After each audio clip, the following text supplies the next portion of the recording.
الحمد لله نحمده ونستعينه ونعوذ بالله من شرور أنفسنا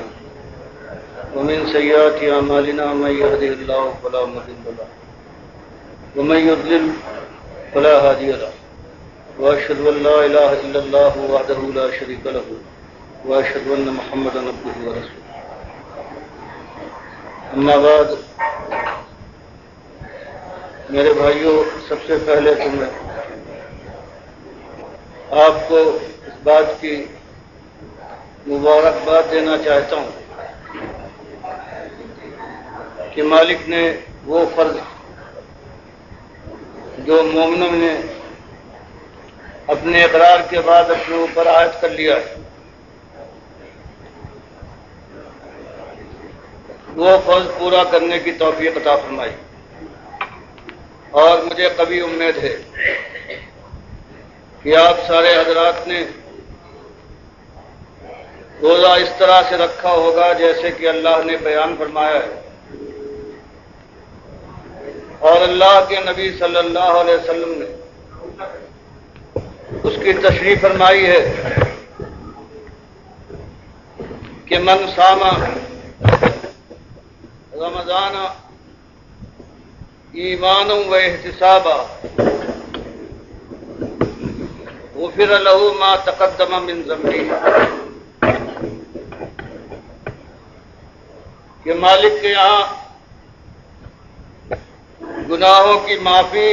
اور پروردگار کی طرف سے اجر صرف اس کے حصے میں آئے گا رمضان کے مہینے میں جو روزہ تو رکھتا ہے لیکن پوری ہوشیاری کے ساتھ، اور دو شرطیں یہ ہے کہ ایمان،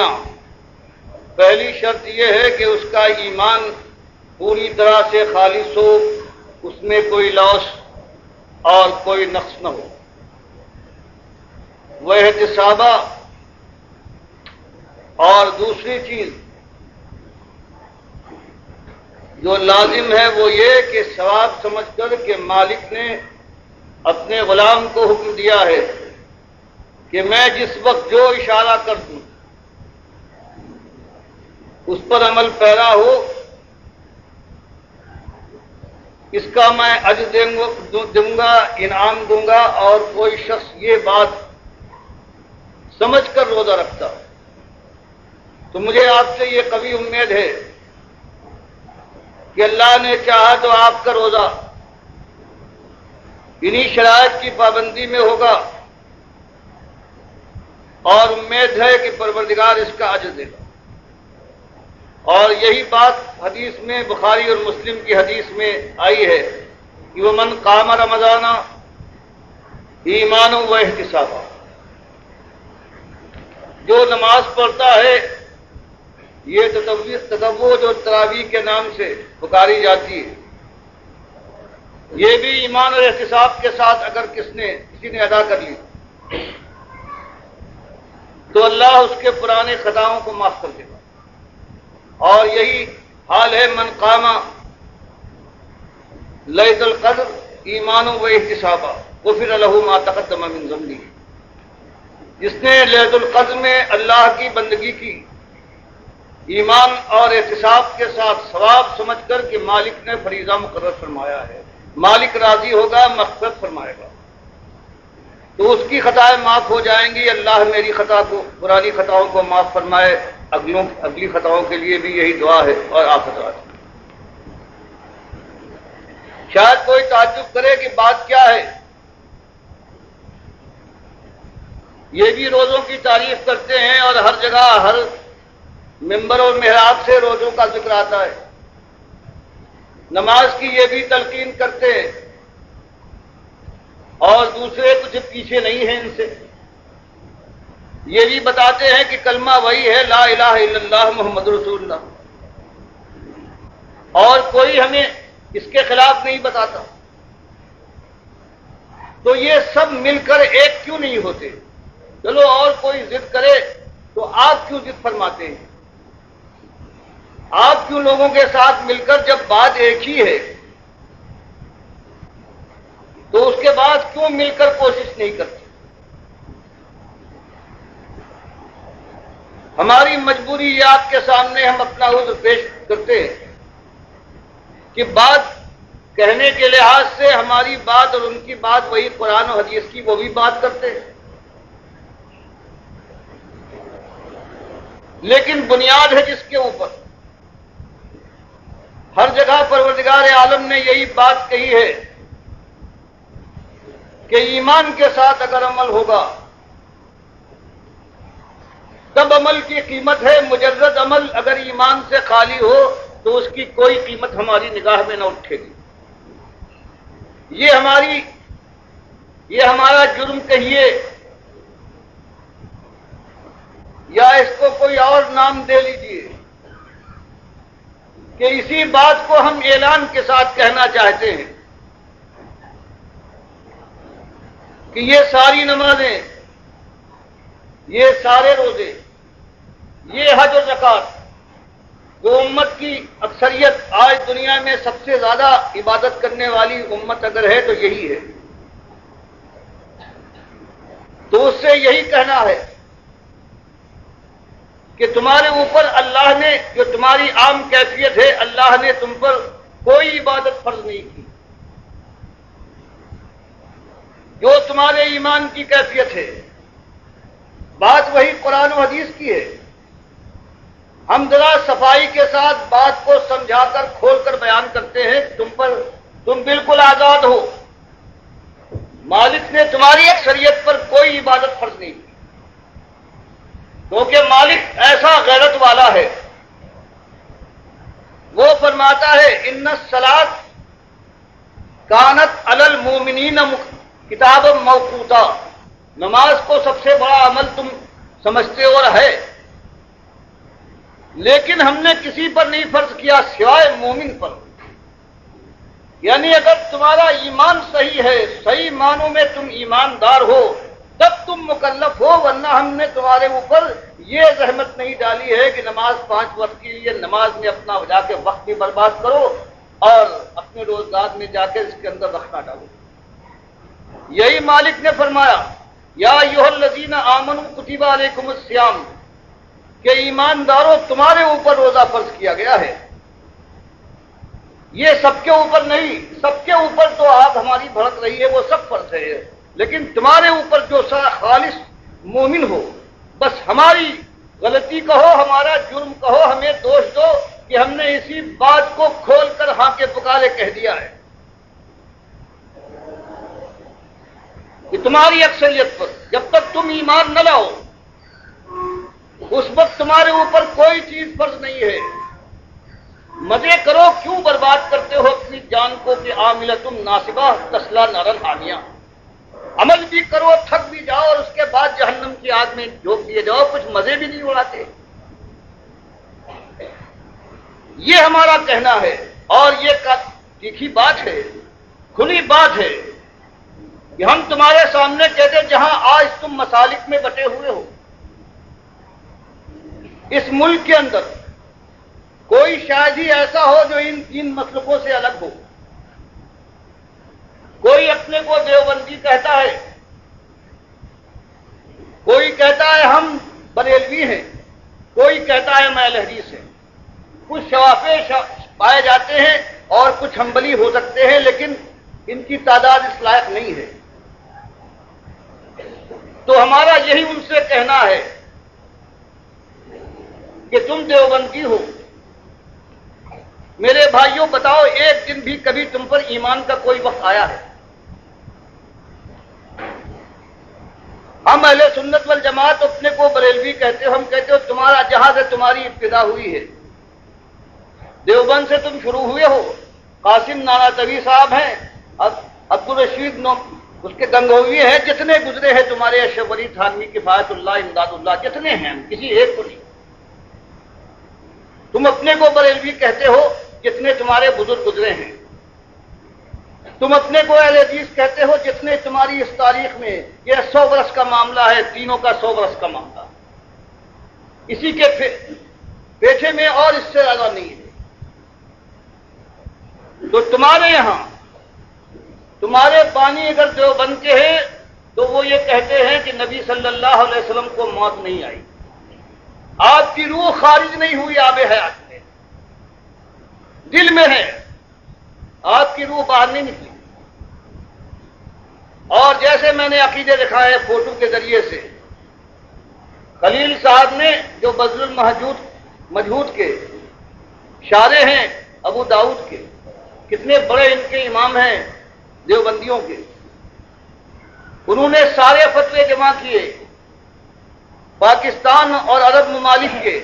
کتاب چھاپی، جو ان کے وقت سے آج تک جو دستور ہے، جو ثبوت ہے کہ سارے دیوبندیوں کا یہ عقیدہ ہے کہ اللہ کے نبی صلی اللہ علیہ وسلم اس قبر میں زندہ ہے، صرف نماز روزے کے مکلف نہیں ہیں، باقی ان کی زندگی دنیاوی زندگی ہے جیسے دنیا میں تھے، اور اس کے ساتھ ساتھ زور کے ساتھ یہ زندگی دنیاوی ہے، برزخی نہیں ہے۔ تو بتاؤ بھائیوں، تم میں اگر کوئی ایسا اٹھ کر کھڑا ہو جائے کہ میں دیوبندی نہیں رہا ہوں، میں مسلم تھا، میں نے قرآن و حدیث کو مانا ہے، ٹھیک سر آنکھوں پر تم مان سکتے ہو، تم کہہ سکتے ہو، ورنہ تمہارا یہ کہنا کہ ہم پر نماز ہم نے پڑھی ہے، روزے رکھے ہیں، تو مالک فرماتا ہے کہ وہ من یکفر بالطاغوت ویؤمن باللہ فقد استمسک بالعروۃ الوثقی لا انفصام لها۔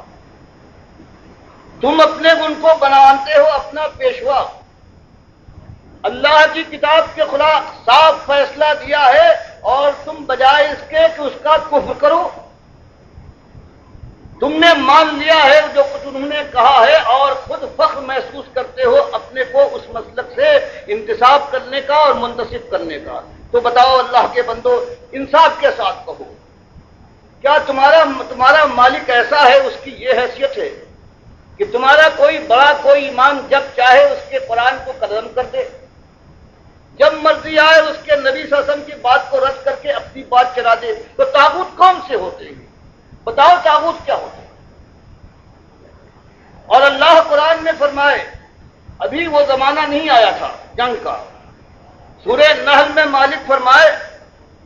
کہ تمہارا یہ ایمان خالص لا الہ الا اللہ محمد رسول اللہ کہہ دینا، یہ ہماری نگاہ میں معتبر اس وقت تک نہیں ہے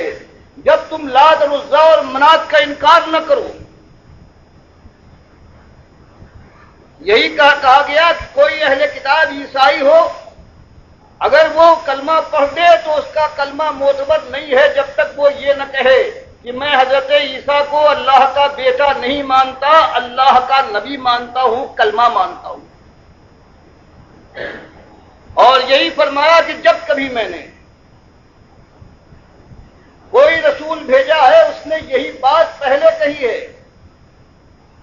کبھی ڈھکی چھپی بات نہیں رہی کہ اللہ کو مانتے ہو، خوش آمدید، لیکن جان لو کہ اس کے بعد جو طاغوت ہیں ان کا انکار کرنا پڑے گا۔ اب دو کی غلامی تو نہیں کر سکتے، جس نے تمہارے مالک کو جھوٹا کہا ہو، مالک کی کتاب کو رد کیا ہو، وہ تمہارا دشمن ہو سکتا ہے، دوست تو نہیں، ولی تو نہیں ہو سکتا۔ اگر تم اسے ولی بناتے ہو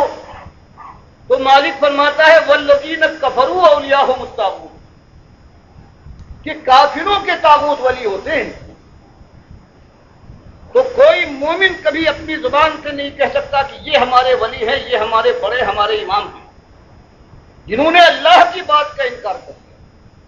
اللہ کی بات کی بجائے اپنی بات پیش کی، اور آج تک دنیا اس کو مانتی چلی آ رہی ہے۔ تو ایک یہ طاغوت نہیں، طاغوت سے کوئی بڑی چیز یہ ہے۔ تو ہم یہ بات کہتے ہیں، تم سے کوئی لڑائی نہیں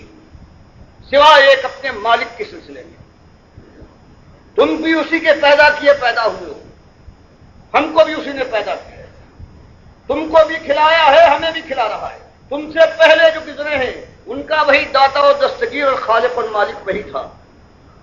سب کچھ اس نے دیا ہے۔ اس کا کوئی وقار تمہاری نگاہ میں ہونا چاہیے، اس کا کوئی بندہ ہو، وہ نبی کیوں نہ ہو، وہ حق نہیں دیتا۔ قرآن میں بات کو واضح فرماتا ہے وَلَوْ تَقَوَّلَ عَلَيْنَا بَعْضَ الْأَقَاوِيلِ، ہمارے نبی صلی اللہ علیہ وسلم کو مجبور کرتے ہو، رشوتیں دیتے ہو، لالچ سے نوازنا چاہتے ہو، جان کا خطرہ ان کے سامنے لاتے ہو، دیس نکالا دے دیں گے، کیا چاہتے ہو؟ یہی کہ جو ہم نے اتارا ہے اس میں کچھ ملاوٹ کر کے کچھ اس کی بات کو بنا دے، تقول علینا، کچھ اپنی طرف سے ملا دے تاکہ تمہارے دل کو شانتی مل جائے۔ جو آج تمہارے دل کے اندر جلن ہے، جب سچی بات آپ کی طرح سے لگتی ہے تم چاہتے ہو کہ یہ نہ ہو، تو فرمایا سن لو، ہمارے برگزیدہ نبی ہیں، ایسی بات تو نہیں کریں گے، لیکن مسئلے کو سمجھنے کے لیے سمجھ لو۔ اگر ہماری بات میں کوئی اپنی طرف سے یہ بات ملا دے تو ہم کیا کریں گے؟ لاخذنا منہ بالیمین، تو ہم اپنے نبی کو اس کے داہنے ہاتھ سے پکڑیں گے، ثم لقطعنا منہ الوتین، اور ان کی رگے گردن کو ہم کاٹ ڈالیں گے۔ تم نے کیا سمجھا ہے؟ خالق اور مخلوق کے فرق کو تم نے مذاق سمجھا ہے؟ یہ ہمارے نبی ہے، قرآن فرماتا ہے اگر یہ کریں اور تمہاری شہ پر تم کو خوش کرنے کے لیے اگر انہوں نے یہ بات کی تھی، فما منکم من احد عنہ حاجزین، اور تم سارا زور لگا دو ان کے بچانے کے لیے، ہم سے نہ بچا سکو گے۔ تو بتاؤ اللہ کا فرمان یہ کہ ہماری بات کے خلاف کوئی اگر بات لگا دے تو اس کے بعد کوئی ہو ہمیں اس کی پرواہ نہیں ہے۔ یہ اور ہماری سنت ہے کہ پیغمبر ہمارے انبیاء ہیں، ہم ان کی حفاظت کرتے ہیں، ایسی بات ہم سے نہیں لگاتے۔ لیکن سوچ لو بات ایسی ہے، اور آج اس دنیا میں ایک مسلک کے آدمی اور سارے اس کے بعد جو عقائد بنائے گئے ہیں سارے اس کے اندر یہی ہیں کہ ہم قبر سے فیضان کے قائل ہیں، لیکن جیسے خاص کرتے ہیں، خواص اور عام کا طریقہ ہے۔ خالص وہ قبر پرستی کا شرک جس سے نبی صلی اللہ علیہ وسلم نے بستر مرگ پر ڈرایا تھا کہ دیکھو تم نہ کرنا، اپنے بزرگوں اور اپنے نبی کی قبر کو تم سجدہ گاہ نہ بنانا، یہ جڑ تھی۔ اس سے حضرت عائشہ فرماتی ہیں کہ عین کرب و بے چینی کے عالم میں جب کبھی چادر سر پر ڈالتے تھے کبھی پھینک دیتے تھے، آپ کی زبان پر یہ جاری تھا لعن اللہ الیہود والنصارى اتخذوا قبور انبیائہم مساجدہ، لعنت ہو اہل کتاب یہود و نصارہ پر، انہوں نے اپنے انبیاء کی قبروں کو سجدہ گاہ بنا لیا۔ اور پھر اللہ سے دعا فرمائی اللہم لا تجعل قبری وثنا یعبد، مالک میری قبر کو نہ بنانا، لیکن مالک نے دعا قبول نہیں فرمائی۔ جیسے اور بہت سی دعائیں ان کی والدہ کے سلسلے میں یا اور منافقوں کے سلسلے میں قبول نہیں ہوئی، یہ دعا بھی قبول نہیں ہوئی۔ آج وہ قبر بھی سجدہ گاہ بنی ہوئی ہے، وہاں بھی لوگ، میں نے خود دیکھا ہے، تہجد کے وقت آ کر داخل ہوئے ہیں، قبلے سے رخ موڑ کر قبر کی طرف کیا ہے، ہاتھ باندھ کر، لمبی داڑھی والے حاجی صاحب ہیں، آنسو بہا رہے ہیں، نبی صاحب سے فریاد کر رہے ہیں۔ یہ خاص اس کے اندر اس قبر کو، اس کے اوپر یہ کلش بنا ہے اور یہ گنبد لگایا ہے 700 سال کے بعد، اور سب نے اس کو مان لیا ہے، آج بھی جو ہے اس کے رکھوالے بن گئے ہیں۔ حالانکہ اللہ کے نبی صلی اللہ علیہ وسلم فرماتے ہیں کہ کوئی چیز نہ ہونا چاہیے، نہ قبر پختہ ہو اور نہ اس پر کوئی عمارت بنے۔ آج کس میں ہمت ہے کہ اپنے نبی کی بات کو نافذ کر کے یہ کام کر سکے؟ اس لیے کہ دنیا کا مزاج بدل گیا، اب ان کی پسند ہے، اب اللہ اور نبی صلی اللہ علیہ وسلم کا کہا نہیں چلتا، اب دنیا میں ان کو، اس لیے کہ ہزاروں ان کے اٹھانے والے ہیں، بڑے بڑے ائمہ ہیں، کتنے علماء دین ہیں، وہی کہتے ہیں یہی بات صحیح ہے۔ تو پہلی بات جو یہ ہے، ایک کا میں نے ذکر فرما کیا، دوسرے لوگ جو آج یہاں اس امت کے اندر ہے، اگر کوئی سلسلے سے ان کا تعلق ہے، اگر کہیں دینداری کی خوبو ہے ان کے اندر، تو بہرحال کہیں نہ کہیں لگے ہوئے۔ دوسرا گروہ جو ہے ان کے بانی رضا احمد رضا خان صاحب، یہ سب مانتے ہیں کہ ہاں زندہ ہیں، اور کہتے ہیں ازواج مطہرات بھی آپ کے پاس پیش ہوتی ہیں اور آپ رات ان کے ساتھ گزارتے ہیں۔ دو گروہ یہ ہو گئے امت کا، جو حنفیوں کا سب سے بڑا یہاں پر اجماع ہے، اور ان کے دو گروہ ہیں، دونوں گروہوں کا یہ ماننا ہے۔ غیر مقلدین اس سے آگے بڑھ گئے، وہ کہتے ہیں صرف یہی نہیں کہ نبی صلی اللہ علیہ وسلم اور انبیاء زندہ ہیں، بلکہ سارے لوگ جو مر جاتے ہیں وہ زندہ ہیں، اگر زندہ ان کے پاس زیارت کو جائے، سلام کہے جیسے حدیث میں آیا ہے تو وہ سنتے ہیں، دیکھ کر پہچانتے ہیں، اس کے لیے دعا کرتے ہیں، اور اس کے اوپر اس کے گھر والوں کے اعمال پیش کیے جاتے ہیں، اگر اچھے اعمال ہوتے ہیں تو خوش ہوتا ہے، اور اگر برے اعمال کرنے والے ہوتے ہیں تو وہ دعا کرتا ہے کہ مالک ان کو موت نہ دے جب تک کہ اچھے اعمال نہ کرنے لگے۔ تو اس قبر میں پہنچنے کے بعد زندہ نہیں بلکہ زندوں سے زندہ ہے، زندہ تو بیچ میں مٹی کا پردہ ہے، وہ نہیں دیکھ پاتا، لیکن وہ ہے، وہ دیکھتا بھی ہے، سنتا بھی ہے، خوش بھی ہوتا ہے، دعائیں بھی کر رہا ہے۔ یہ ہے اہل حدیث کا، اور امام احمد کا، امام ابن تیمیہ کا، ابن قیم کا، ابن کثیر کا، ابن حجر کا، جتنے بڑے بڑے عالم مانے جاتے ہیں، کچھ کے میں نے فوٹو آپ کو دے دیے ہیں، وفات النبی کی کتاب آپ کو یہاں مل جائے گی، ان کے فوٹو دکھا دیے ہیں۔ تو بتائیے اگر یہ مسئلہ ہو جائے کہ شرک کی جو بنیاد ہے جس کے ذریعے سے شرک پھیلتا ہے، اور شرک کی بنیاد کیا ہے کہ مرنے والا مرا نہیں، زندہ ہے، دیکھتا ہے، پہچانتا ہے، خوش ہوتا ہے، منت مانو، نظر چڑھاؤ، پھر اگر اس کے پاس خود طاقت نہیں ہے تو وہ سفارش کرے گا، اس کی سفارش ایسی تیر بہدف ہے کہ مالک ٹال نہیں سکتا، ایسا وہ محبوب اور ایسا وہ لاڈلا ہے۔ یہی بنیاد ہے۔ ہم نے کیا کیا ہے کہ بھری بزم راز کی بات کہہ دی، ہم نے یہ کھول کر اعلان کیا ہے کہ مالک کے سامنے جانا ہے، اس نے ہمیں پیدا کیا، اس نے ہمیں کھلایا پلایا، وہ ہم کو موت دے گا، وہ ہم کو اٹھائے گا، اور اس کے بعد حساب و کتاب کے بعد یا تو ہماری بدقسمتی ہے کہ آپ سے صافہ پیش آ جائے، اور اگر خوش نصیبی ہے اللہ اسی خوش نصیبی سے سرفراز کرے تو ہمیشہ کی جنتیں ہے، اللہ کی خوشنودی ہے اور ہمیشہ کی خوشحالی ہے۔ ایک اس بات کو ہم نے پیش کر دیا، اور اسی نقطے کو سمجھیے کہ مالک کے یہاں سے جو آتا ہے وہ یہ نہیں کہ ایمان سے لے آؤ لا الہ الا اللہ محمد رسول اللہ کہے، بلکہ مالک آزماتا ہے کہ تم اپنے ایمان میں کتنے پختہ ہو۔ اگر اللہ کے ساتھ یہ وعدہ کرنے کے بعد دنیا سے ڈرتے ہو، کسی اور نے اللہ کے خلاف اللہ کی کتاب کا انکار کر کے ڈنکوں کے چوٹ کے اوپر آواز نکالی ہے، دنیا نے مانا ہے، تو تم ماننے کو تیار نہیں ہو، تو اور کافری کیا ہے؟ اس کے علاوہ بتا دیجیے اور کیا چیز ہے؟ اور اس سے آگے بھی، اسی لیے مالک نے سورہ نحل میں یہ بتایا کہ اس سے اجتناب کرو طاغوت سے، وقت گزرا ہے۔ سورہ بقرہ میں اس کو اور تیزی کے ساتھ اور شدت کے ساتھ کہ وَمَن يَكْفُرْ بِالطَّاغُوتِ وَيُؤْمِن بِاللَّهِ فَقَدِ اسْتَمْسَكَ بِالْعُرْوَةِ الْوُثْقَىٰ لَا انفصام لَهَا۔ اب اور اس کے اندر شدت آئی کہ اجتناب نہیں، اب طاغوت کا کھلے کفر کرو، اور اس طرح سے ساری جو مصیبتیں آئی ہیں صرف جوان مردوں پر آیا کرتی ہیں، جو اس ہمت کے ساتھ اپنے مالک کی غلامی کا نعرہ لگائے اور خلوص کے ساتھ ثابت کر دے، پھر کہیں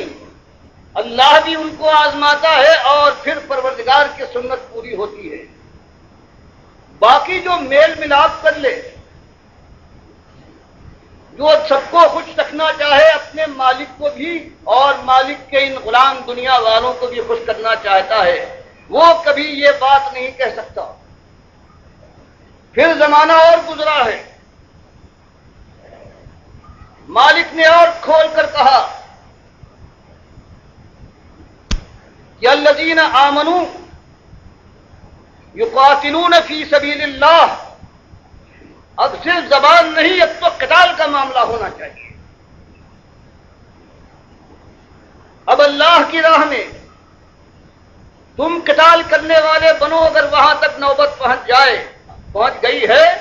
تو اللہ کے لیے دنیا سے ٹکرا جاؤ. اور جو یہ سب سے بڑے دشمن ہیں والذین کفروا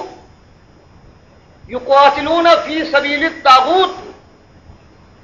جو تمہارے مزاحم ہوں گے وہی جو طاغوت کو اپنا ولی بناتے ہیں اور اس کے راستے میں اس کے لیے اس کی برائی، اس کی غلط باتوں کو منوانے کے لیے وہ قتال کر رہے ہیں. تو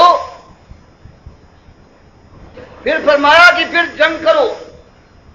یہ اولیاء شیطان ہیں. اولیاء شیطان ان قید شیطان کان ضعیفا، کچھ پرواہ نہ کرو، کیونکہ یہ شیطان، یہ طاغوتوں کے ماننے والے، یہ شیطانی فوج ہے. چاہے تم اپنے وسائل کو کم پا رہے ہو، ان کی تدبیریوں اور چالاکیوں کو دیکھ کر سہمے جاتے ہو، لیکن نہیں، ان کا مقابلہ کرو. ان کی تدبیریں ہیں، یہ انتہائی ضعیف ہے، پروردگار ان کے تار و پود بکھیر دے گا. یہی بات میں آپ کے سامنے لانا چاہتا ہوں. کتنے آپ کے حضرات ہیں جو مدتوں سے یہی باتیں سنتے آئے ہیں، لیکن افسوس ہے کہ بعض حضرات ابھی تک ہمارے فرق کو اور ہماری قوم کے فرق کو نہیں پہچان پائے. ہم کوئی نئی بات کہاں سے لا سکتے ہیں قرآن و حدیث کے علاوہ؟ ہم تو صرف یہی کہتے ہیں کہ قرآن و حدیث کو مان لو، اور اس کے خلاف کوئی بھی آتا ہے جو اس کے خلاف کہتا ہے اس کو چھوڑو اور سمجھاؤ، نہ مانے اس سے کفر کرو، اور اگر موقع آ جائے تو اس کے خلاف جنگ آزما ہو، ساری تدبیریں اختیار کرو. یہ ہمارا کہنا ہے. ہمارا جرم اگر ہے تو ایک یہی جرم ہے اللہ کے بندے. اور اگر یہ خیال ہو کہ لوگوں سے بھول ہو گئی ہے، اگر مانتے ہو کہ ہاں غلطی کی ہے بڑے بڑے لوگوں نے، تو آخر سب کے لیے مانو، سب سے بھولی تو ہوتی ہے، لیکن ان کو ایک عام کے لیے، عامی کے لیے کچھ موقع ہو سکتا ہے. لیکن تمہارا حال یہ ہے کہ تم کہتے ہو دنیا والوں کہ یہ علامہ دہر ہے، ان کے علم کو کوئی پہنچ نہیں سکتا، اور پھر وہ اللہ کی کتاب کے خلاف فیصلہ صادر فرماتے ہیں اور کہتے ہیں حدیث میں یہ آیا ہے. ان سے پوچھو کہ کیا اللہ کے نبی صلی اللہ علیہ وسلم اللہ کی کتاب کو جھٹلانے کے لیے بھیجے گئے تھے؟ اللہ کے نبی صلی اللہ علیہ وسلم کو یہ اختیار ہے کہ وہ قرآن کے کسی حکم کو بدل دیں؟ کیا اللہ نے نہیں فرمایا کہ نبی کو ہم نے اس لیے بھیجا ہے لِتُبَيِّنَ النَّاسِ مَا نُزِّلَ إِلَيْهِمْ، تاکہ وہ کھول کر صاف صاف بیان کر دے جو تم کی طرف نازل کیا گیا ہے. قرآن کے صحیح معنی بتانے کے لیے آئے. اور اپنے نبی کے ساتھ کتنا ظلم ہے کہ کہا جائے انہوں نے یہ کہا ہے کہ قرآن غلط اور بات یہ ہے، اور اسی کی سچی بات سے جو صحیح روایت سے آئی ہے کس طرح نکالا تم نے غلط معنی لے کر، اپنی طرف سے معنی لے کر، جیسے خاتم الانبیاء کے لیے آ گیا، ایک گروہ نے اس کے معنی لے لیے کہ مہر لگا دی گئی. جو ان کی طرف سے ثابت مہر لگا ہوا ہے، یا یہ ہے ان کی بات کو ثابت کرنے، ان کی حمایت کرنے آئے، یہ معنی انہوں نے نکال لیے اور ختم کر دیا ختم نبوت کے. وہی حال تم نے کیا ہے. بخاری کی صحیح حدیثوں سے جس میں صحیح معنی بھی قرآن کے خلاف نہیں ہیں، کسی نص سے نہیں ٹکراتے، ان معنوں کے ماننے کے بجائے تم نے اپنی طرف سے وہ معنی لیے تمہارے بزرگ بتا گئے ہیں جو قرآن کے خلاف اللہ کا رد، اللہ کی کتاب کا انکار ہے، اور تم اس پر نازا ہو. حالانکہ یہ تو بہت بڑا ظلم ہے کہ حدیث کے صحیح معنی بھی ہو سکتے ہیں، لیکن تم کو ضد ہے کہ تم معنی نہ لوگے، اور اس لیے کہ تمہارے بزرگ کہیں ٹھوکر کھا چکے ہیں، تمہارے لیے لازم ہے کہ اسی مقام پر پہنچو تو تم بھی ٹھکرا کر گرو. تو یہ ایک مسئلہ ہے، یہ ایک جنگ ہے، کھلی جنگ ساری دنیا سے اس وقت. لیکن اللہ کا شکر یہ ہے کہ گالیاں دینے والے ہیں، برا بھلا کہنے والے ہیں، یہ تہمت لگانے والے کہ بڑے شدید ہیں، کسی کو نہیں چھوڑا. ہم کہتے ہیں اس سے کام نہ چلے گا، تم یہ بتاؤ کہ کہاں ہم غلط کہہ رہے ہیں. کہتے ہو کسی نے اس کو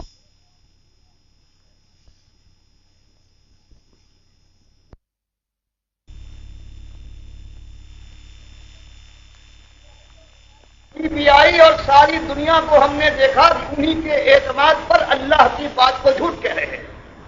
اللہ کے نبی صلی اللہ علیہ وسلم کی بات کو رد کر رہے ہیں. تو ایک غلام اللہ کا ہے، کیا اس کی غلامی کے اندر جوش پیدا نہ ہوگا، حرکت نہ آئے گی کہ اگر کسی نے نہیں کہا ہے تو میں غلام ہوں، چلو اللہ کے یہاں وہ جواب دے، لیکن میں کیا جواب دوں گا. اس لیے یہ بات ہر مسلمان کا حق ہے جو صحیح معنوں میں اللہ کی بندگی کا ثبوت دینا چاہتا ہے.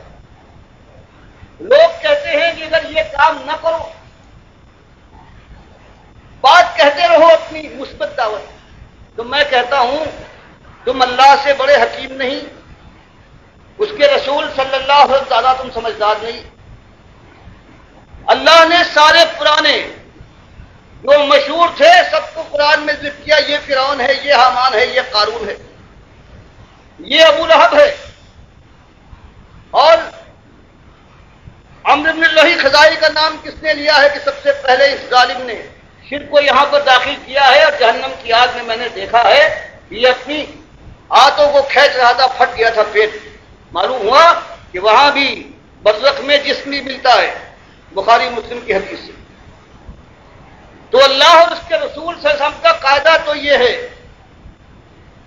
کہ وہ بات کو، اعتقاد کے معاملے کو، ایمان کے معاملے کو بالکل صاف، کسی پر چوٹ لگے، کوئی ناراض ہو، بات جب تک صاف ہو کر نہ آئے گی. ایک راستہ ہے، اس پر ڈاکو ہیں، ان کے پروپیگنڈا کرنے والے پھیلے ہوئے ہیں. کوئی گھبراتا ہے، کہتے ہیں کوئی بات نہیں، بالکل شاہراہ ہے، بالکل امن ہے. اس کے ان کے ایجنٹ ہیں، لوگوں کو آگے بڑھا رہے ہیں، اور وہ جانے کے بعد وہ گھات میں لگنے والے ہیں، وہ ان کو لوٹ لیتے. اب کیا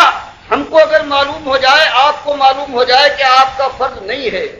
کہ ہوشیار کرے کہ یہ بے ایمان، یہ ایجنٹ ہے، یہ ان کے چیلے ہیں، یہ ان کی طرف سے لگے ہوئے، آگے بڑا خطرناک گروہ بیٹھا ہوا ہے. اگر ہم یہی کام کریں کہ جنہوں نے ایمان پر ڈاکہ ڈالا ہے، جنہوں نے ہمارے باپ دادا کی اربوں اور کھربوں لوگوں کو جہنم میں جھکوا دیا ہے اپنی بڑائی کے الزام میں اور اپنے جھوٹے نام کی وجہ سے، اور یہ نہیں کہ وہ مر گئے تو گئے، ان کی کتابیں نہیں مری، دن رات ہر جگہ ایک ہیجان پیدا ہے، اللہ کا انکار ہے، اللہ کے نبی سب، ان کی کتابیں بند تو نہیں ہوئی، وہ نہیں مرے ہیں. سانپ کو مارو اس کا زہر بھی ختم، لیکن یہ ایسا سانپ ہے کہ مارتے جاؤ زہر پھیلتا جائے گا. تو اگر اللہ نے پوچھا کہ ان ظالموں کے متعلق ٹھگوں کو تم جانتے تھے اور دنیا برباد ہو رہی تھی، تمہیں خبر تھی، اور تم اس خیال سے کہ ان کے بڑے نام ہیں،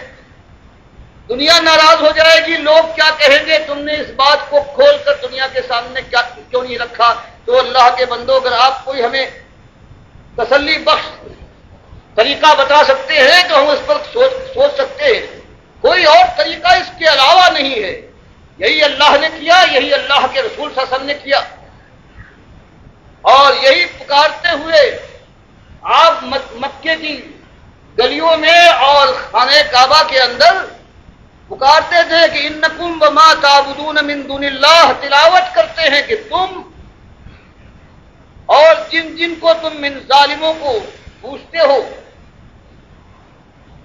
سوائے اللہ نے تفسیر فرما دی کہ جو خود مومن نیک تھے ان کی بات اور ہے، کسی نے زبردستی کی ہے، جنہوں نے اپنے کو پجوایا ہے، یہ سب حسب جہنم، یہ سب جہنم کا ایندھن ہوں گے، انتم لہا واردون، اس میں داخل ہو کے رہو گے. یہ معمولی اور ڈھیلی بات ہے. اور جب یہ بات جواں مردی کے ساتھ آتی ہے، اس کے بعد کہیں صحیح معنوں میں انسان کھٹکتا ہے کان کھڑے کرتا ہے، سوچنے پر مجبور ہوتا ہے، اور پھر چونکہ یہ حق ہے پھر اس کو قبول کرنے والا بن سکتا ہے، اس کے علاوہ کوئی اور راستہ نہیں ہے۔ یہ ایمان کا ہمارے تقاضا ہے۔ اسی لیے کہا گیا تھا کہ بدال اسلام غریبا وسیعود کما بدا۔ اسلام جب آیا تھا آخر وہ بھی کہتے تھے کہ ہم حضرت ابراہیم کے ماننے والے ہیں، ایماندار ہیں۔ نبی صاحب نے ان کے ایمان کے چیزیں اڑا دیے کہ تم ایماندار نہیں ہو، اس لیے کہ ابراہیم ہمارا پیغمبر ما کان من المشرکین، تم مشرک ہو، وہ مشرک نہیں تھا۔ یہی جا کر مدینے میں ہجرت کے بعد یہی بات ان کے سامنے کھول کر رکھی گئی، تب یہ آشوب برپا ہوا ہے، زلزلے آئے ہیں، اور پھر وہ ساری تاریخ جو آپ کے سامنے ہے وہ دہرائی گئی ہے، اور اس کے بعد پھر کئی لوگ سمجھے ہیں، دماغ کھلے ہیں، اپنے مالک کی اصلی عزت کو پہچانا ہے، اور پھر کہیں راستہ لوگوں کی نگاہوں کے سامنے آیا ہے، اور پھر چلے ہیں، پھر اللہ کے وعدے پورے ہوئے ہیں۔ آج اگر اس طرح سے، اگر دوغلی پن کے ساتھ، اگر اللہ کے ساتھ اللہ کے انکار کرنے والے طاغوت کا بھی آپ نے خیال کیا تو اللہ کے دوہرے قدم میں پڑیں گے۔ ایک تو آپ جانتے ہیں، بتا دیجیے گا، پھر دنیا میں یہ آوازیں اٹھ رہی ہیں کہ ہاں یہ طاغوت تھے، چاہے تمہارے سر کے تاج ہوں لیکن اللہ کی بارگاہ سے راندے ہیں، ان کی بات نہ ماننا۔ تو اپنی ذمہ داری پہچانیے، باقی ساری چیزیں وہی ہیں، تھوڑی سی خلوص کے ساتھ، بالیدگی کے ساتھ، کہ نمازوں کے اندر روزہ کوئی نئی چیز آپ کے سامنے ہم کیا پیش کر سکتے ہیں جو اللہ کی کتاب اللہ نبی صلی اللہ علیہ وسلم نے نہیں پیش کی، اس کے علاوہ کیا پیش کر سکتے ہیں؟ ہم کہتے ہیں وہی بات، اس سے پہلے یہی ہوا ہے کہ ایک پیغمبر آئے ہیں عیسیٰ علیہ السلام، ہزاروں لاکھوں کی تعداد ہے یہودیوں ماننے والے، توریت پر ایمان لانے والے، جو توحید کے راستے سے ہٹ گئے تھے۔ جب انہوں نے آ کر یہ بات پیش کی ہے تو ایک نبی کے ساتھ کیا کیا ہے دنیا والوں نے؟ کتاب کے ماننے، وہ کہتے ہیں کہ بھائی میں انکار کرنے نہیں آیا، میں توریت کا مصدق ہوں، جو تم نے اپنی طرف سے اس میں ملا لیا ہے اس کا میں انکاری ہوں۔ یہی ہمیں کرنا ہے کہ قرآن و حدیث میں کون کس کی ہمت ہے ایک معمولی چیز کا کوئی فرق کر سکے اور وہ کافر ہونے سے کیسے بچ سکتا ہے؟ ہم تو صرف ادھر اس کے گھروں میں آگ لگی، اس کے شہر یوں اجڑے، اس کی آبرو کے کفن تار تار ہو گئے، لیکن پھر ہمت جواب دیتی ہے کہ فلاں سے کی طرف دیکھو، کیونکہ وہ ایمان کی مردانگی کہاں ہے؟ مالک کا کہنا یہ ہے کہ ہم ان کے ساتھ ہیں جو ہماری بات کہیں اور جم جائیں، ہم اپنے رسولوں کے ساتھ ہیں، ہم مومنین کے ساتھ ہیں۔ یہ روش پیدا کیجئے، دنیا کے اندر غریب اور پردیسی بن جائیے۔ لڑائی جھگڑے کو نہیں کہتا، ہمدردی ہو، دنیا والوں سے آپ کی طرف جا رہے ہیں، ان کو آگ سے بچانے کی کوشش کرنا ہے، لیکن وہ تعلقات، وہ محبت اور دوستی کے انداز، وہ شرمندگی کی بات میں کہو دوست سے کہیں برا نہ مان جائے۔ لوگ بہت اچھا سمجھتے ہیں اگر توحید کی بات اور شرک کا ذکر چھوڑو گے تو مشکل پیدا ہو جائے گی، یہ نامردی ہے۔ اس نامردی کو نکال کر پھر اللہ اپنے مالک کے وقار کو پہچان کر کسی سے بلا وجہ حق کے خلاف کوئی بات نہیں کہنا، لیکن اللہ کی بندگی میں یہ جرأت عزت نفس تو ہونا چاہیے کہ بڑا سا بڑا رشتے دنیا کو اللہ کے راستے سے ہٹایا ہے، اللہ کی بات کا انکار کیا ہے، صاف اعلان کر دو کہ میں اس کا بندہ نہیں اپنے مالک کا بندہ ہوں۔ یہ ایک بات ہے انتہائی سخت، یہ کڑی اور مشکل بات ہے، اس کی درخواست کرتا ہوں۔ یہ بات اسی لیے سوچ سمجھ کر اس راستے میں جس کو آنا ہے، بہرحال یہ بات کبھی برداشت نہیں کی ہے کسی قوم نے، لیکن اللہ کا اس سے وعدہ ہے کہ جب بھی آئے وہ، جب خیر آئے اسی انداز سے آئے گا، اس کے علاوہ کوئی انداز نہیں ہے۔ جب تک ایمان کو بالکل صاف نہ کر دیا جائے گا اور بڑے چھوٹے کا کوئی خیال، کوئی عالم اور فاضل، کوئی امام زیادہ اللہ کے راستے میں روڑا نہ اٹکا پائے گا، اس وقت کہیں راہیں کھلیں گی، اللہ کی رحمتوں کے فرشتے اتریں گے، اللہ مالک سکینہ نازل فرمائے گا، اسباب کا وہ انتظام کرے گا، اور معلوم نہیں 10 سال لگے، 10,000 سال لگے، وہ دن بھی بخاری اور مسلم نے جو بیان کیا ہے وہ دن بھی آ جائے گا کہ اس زمین کے اوپر سوائے مومنوں کے ایک کافر نہ ہوگا۔ اس لیے جزیہ ختم کر دیا جائے گا جو کافروں سے لیا جاتا ہے۔ عیسائیت کا جو آج زور و شور ہے، فرمائے عیسائیت کا نام نہ ہوگا، صلیب توڑ دی جائے گی، خنزیر کا پتہ نہ ہوگا۔ یہ بخاری مسلم دونوں نے اس حدیث کو بیان کیا ہے۔ مسلم میں ایک اضافہ ہے کہ 7 سال اس زمین پر اس زمانے میں ایسے گزریں گے کہ سب مومن ہوں گے، اور 2 مومنوں کے درمیان کوئی بغض، کوئی کینہ، کوئی لڑائی اور کوئی حسد نہ ہوگا۔ گویا جنت میں جو ہمیشہ مومنوں کو اس حالت میں رہنا ہے، 7 سال کے لیے یہ دھرتی کی آنکھیں بھی اس منظر کو دیکھ لیں گی۔ تو اس کے لیے کوشش جاری رہے اسی سمت، اور اللہ 10 سال میں وہ دور لے آئے تو مالک کی قدرت سے کوئی چیز بعید نہیں ہے۔ اس میں 100 سال لگے، یہ 1000 سال لگے، جب آئے گا وہ دور آئے گا تو اسی انداز سے آئے گا جو اللہ نے بتایا ہے، اللہ کے رسول صلی اللہ علیہ وسلم نے فرمایا۔ دنیا بنے گی، دنیا میں عزت تمکنت ملے گی، خلافت ہوگی، امن و امان ہوگا، اور آخرت میں جنت کی بادشاہی سے سرفراز کیے جائیں گے۔ یہی ایک انداز ہے۔ مالک نے قرآن میں فرما دیا، یعبدوننی لا یشرکون بی شیئا، ایک ہے کہ مجھے اپنا اکیلا مالک مانے اور میرے ساتھ کوئی شریک نہ ٹھہرائے۔ اور میں نے بتایا کہ پورے پاکستان کے پورے مسالک کے لوگ ہیں، ان کے اندر کفر و شرک ہر ایک میں، بعض میں اوپر تک، بعض میں چھلکتا ہوا، بعض کے اندر اس کے بیدے میں بیٹھا ہوا ہے، لیکن اللہ کے یہاں معمولی ایک شرک، ایک نجس، ایک ذرہ ہے، اللہ کو قبول نہیں ہے، اللہ کبھی اس کو معاف نہ کرے گا۔ اس لیے اللہ سے توفیق مانگیے، اور یہ کام ہو رہا ہے۔ اللہ اس کا آواز میں اضافہ فرما رہا ہے، بات پہنچ رہی ہے، تو بات آپ کے سامنے آنے کے بعد ذمہ داری آپ کی بڑھ گئی ہے۔ آپ سے یہی کہنا ہے کہ ساتھ دیجیے اپنی حد تک اس کام۔ مالک کی بڑائی کے لیے اگر ایک مالک کا غلام اپنے وہ کہنے والا آگے نہیں بڑھتا ہے تو اس کا دعویٰ کیسے قابل و قبول ہو سکتا ہے؟ ورنہ وہ دن تو دور نہیں ہے کہ آپ کے بھی